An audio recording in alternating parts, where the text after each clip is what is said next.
એક સવાલ છે જે માત્ર મહાભારતનો નથી પણ કદાચ આજે તમારા જીવનનો પણ છે. જો કોઈ જાણતું હોય કે પોતાનો માણસ ખોટો છે તો એ શું કરે? એ માણસનો સાથ આપે કે સત્યનો? ધૃતરાજજીએ પણ એ જ ભૂલ કરી હતી અને એ ભૂલ ઇતિહાસ ક્યારેય ભૂલ્યો નહીં. ધૃતરાજજી બોલ્યા, હે પાર્થ, ધર્મક્ષેત્રમાં યુદ્ધ માટે ભેગા થયેલા મારા અને પાંડવ પુત્ર શું કરી રહ્યા છે? આ પ્રશ્ન છે શ્રીમદ ભગવદ્ ગીતાજીનો પહેલો શ્લોક અને આ બોલનાર છે ધૃતરાજજી. પરંતુ આ વાત ફક્ત યુદ્ધની નથી, વાત છે અંધપણાની. એવા અંધપણાની જે આંખોથી નથી આવતું. ધૃતરાજજી શારીરિક રીતે અંધ હતા પણ સત્ય એ બરાબર જાણતા હતા. તેઓ જાણતા હતા કે તેમના પુત્ર ખોટા છે. તેઓ જાણતા હતા કે પાંડવો ન્યાયના પક્ષે છે. તો પછી તેઓ ચૂપ કેમ રહ્યા? કારણ એક જ છે, મોહ.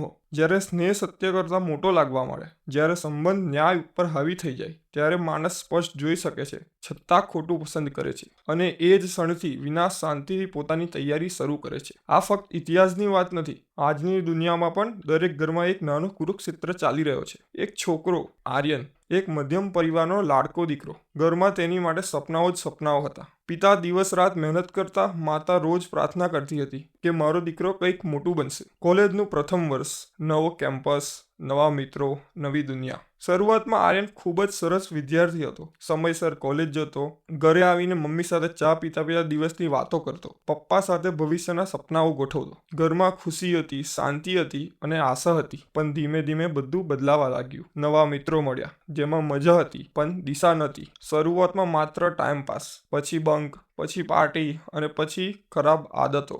ઘરે આવવાનો સમય બદલાઈ ગયો. ફોન પર વાતો વધતી ગઈ અને ઘરના લોકો સાથે વાતો ઘટતી ગઈ. માતાને સમજાઈ ગયું હતું કે કંઈ તો ખોટું થઈ રહ્યું છે. એક સાંજ માતાએ ધ્રુજતા અવાજમાં પિતાને કહ્યું, આને રોકો નહીં તો કંઈ ખૂબ મોટું થઈ જશે.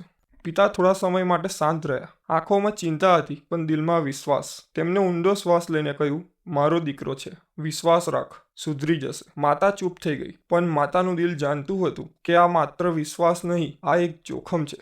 સમય ધીમે ધીમે આગળ વધતો રહ્યો. હવે આર્યન ઘરે મોડો આવતો, ક્યારેક તો ઘરે પણ નહોતો આવતો. કોલેજમાંથી પણ ફરિયાદ આવવા લાગી પણ પિતા હંમેશા એક જ વાત કરતા, યુવાની છે, સુધરી જશે. અને દરેક દિવસ સાથે એક અંતર વધતું ગયું. એક રાત ઘર શાંત હતું. અચાનક ફોન વાગ્યો. પિતાએ ફોન ઉઠાવ્યો. સામેથી અવાજ આવ્યો, હેલો, શું તમે આર્યનના પિતા બોલો છો? તમારા દીકરાનો એક્સિડન્ટ થઈ ગયો છે. એ શબ્દો સાંભળતા જ પિતાના હાથમાંથી ફોન સરકી ગયો. પિતા એકદમ ચૂપ. આંખોમાં આંસુ નહોતા પણ અંદરથી બધું જ તૂટી ગયું હતું. એમના મનમાં એક જ વિચાર વારંવાર આવતા રહ્યા, કાશ એ દિવસ મેં એને રોક્યો હોત. પણ હવે કાશથી કશું બદલાતું નથી. આ વાર્તા સાંભળીને ઘણાને થયું હશે, આ કંઈ નવી વાત છે. પણ ના, આ વાર્તા ઘણી જૂની છે. આજનો આર્યન અને મહાભારતનો દુર્યોધન, બંનેની વાર્તા સરખી છે. ફર્ક માત્ર સમય અને નામનો જ છે. ધૃતરાજજી પણ જાણતા હતા પણ ના નહીં કહી શક્યા. અને એ ના ન કહેવાના ક્ષણે એક આખા યુગના વિનાશનું કારણ બની ગયા. આ બધું સાંભળ્યા પછી એક ઊંડો સવાલ ઉઠે છે. દરેક માણસના જીવનમાં બે મેદાન ચાલી રહ્યા છે. ધર્મક્ષેત્ર જ્યાં સત્ય ઊભું હોય છે અને કુરુક્ષેત્ર જ્યાં નિર્ણય લેવો પડે. અને રોજ દરેક વ્યક્તિની અંદર આ યુદ્ધ ચાલ્યા જ કરે છે. સત્ય કે ખોટું, લાગણી કે ફરજ, સ્નેહ કે સત્ય. અને ઘણીવાર જ્ઞાન હોવા છતાં સ્નેહના ઓછાયામાં આપણે પોતે પણ ધૃતરાષ્ટ્ર બની જઈએ છીએ, ચૂપ થઈ જઈએ છીએ.